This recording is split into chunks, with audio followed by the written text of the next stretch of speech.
2023 में इस साल मां दुर्गा हाथी पर सवार होकर पृथ्वी लोक में पधारेंगी। शास्त्रों में वर्णित है कि तथा मान्यताओं के अनुसार अगर शारदीय नवरात्रि पर यदि माता दुर्गा का आगमन उनके बहन सिंह पर नहीं बल्कि हाथी पर होगा तो मान्यता है कि माता दुर्गा का हाथी पर सवार होकर आना बहुत ही शुभ और कल्याणकारी माना जाता है।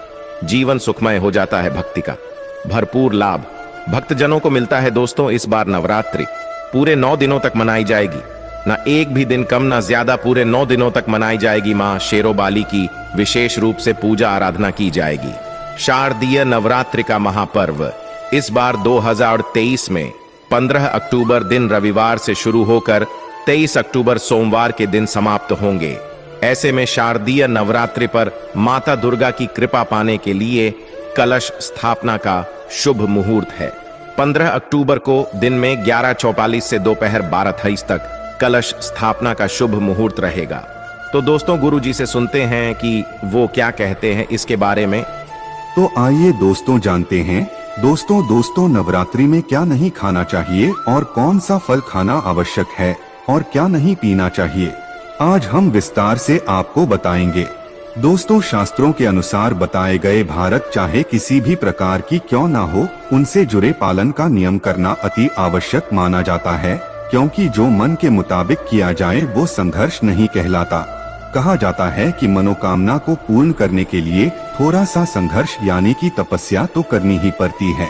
इसीलिए ऐसी मान्यता है कि भारत को पूर्ण विधि विधान से किया जाना चाहिए, तब आपको व्रत का पूर्ण लाभ फल मिलता है, आपकी सभी मनोकामना पूर्ण हो जाती है। इसीलिए हर शास्त्र यही कहता है कि सच्चे दिल से अगर आपके मन में ईश्वर के प्रति श्रद्धा हो तो बिन पूजा पाठ के ही सारा फल मिल जाता है, और अगर मन में इस भर के प्रति शंका हो तो उस मनुष्य को कई जन्मों तक सुख नहीं मिलता। भागवत गीता में भगवान श्री कृष्ण ने स्वयं कहा था, जो मनुष्य सच्चे हृदय से ईश्वर को पुकारता है तो उसका नाता उस शक्ति से जुड़ जाता है जिसे आपने सच्चे हृदय से पुकारा था। इसीलिए भगवान भी कहते हैं कि सच्चे हृदय से ही ईश्वर को पुकारें तो वो आपकी हर मनोकामना पूर्ण करते हैं। कई लोग ऐसे हैं जो भगवान के सामने घंटों पूजा पाठ करते हैं तथा रोते हैं, फिर भी भगवान उनकी कमी नहीं सुनता। दरअसल जब आप सच्चे मन से ईश्वर को पुकारते ही नहीं है तो भला वो आपकी पुकार कैसे सुनेंगे। दोस्तों, ये तो थी वो बातें जो भक्त और भगवान के बीच की है। अब हम जानते हैं नवरात्रों के दौरान क्या नहीं खाना चाहिए और क्या नहीं पीना चाहिए और कौन सा फल खाने से व्रत संपूर्ण और सफल हो जाता है। दोस्तों, हमारे चैनल को सब्सक्राइब जरूर करें और इस बेल आइकन को दबाना ना भूलें। तो आइए शुरू करते हैं। दोस्तों, नवरात्रि के दिन सेब जरूर खाना चाहिए। शास्त्रों में बताया जाता है कि भगवान के भोग में सेब आदि जरूर अर्पित किया जाता है। अगर आपका व्रत है तो आपको सेब जरूर खाना चाहिए।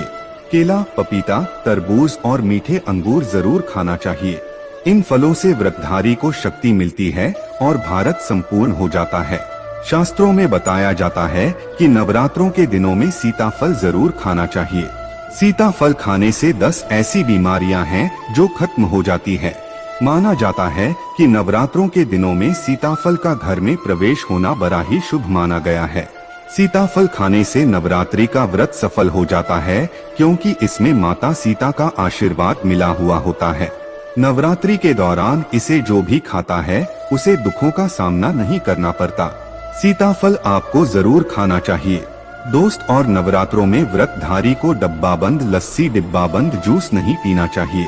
उसमें कई केमिकल मिले होते हैं जिसके कारण आपका व्रत टूट सकता है। जब भी आप फलों का जूस पिएं तो याद रखें उसमें नमक न डालें, नहीं तो ब्लड टूट जाएगा। साथ ही साथ जूस में बर्फ भी नहीं डालना चाहिए। फलों का सादा जूस पीने से व्रत सफल होता है। दोस्तों, नवरात्रि के दौरान सिंघारे का आटा या कुट्टू का आटा खाने से पहले ये देख लें कि आटा पुराना नहीं होना चाहिए, क्योंकि पुराने आटे में कीड़े वगैरह पड़ जाती है जिसके कारण आपका व्रत टूट सकता है, क्योंकि ये छोटे छोटे कीड़े हमें दिखाई नहीं देते और आपके मुंह तक पहुंच जाते हैं। ऐसा आटा खाना मतलब कीड़े मकोड़ों का मांस खाने के बराबर माना गया है। दोस्तों, नवरात्रि के दौरान आप शाम के समय खाने में दही ले सकते हैं, आलू वगैरह खा सकते हैं, साबूदाने की टिकिया बनाकर खा सकती हैं।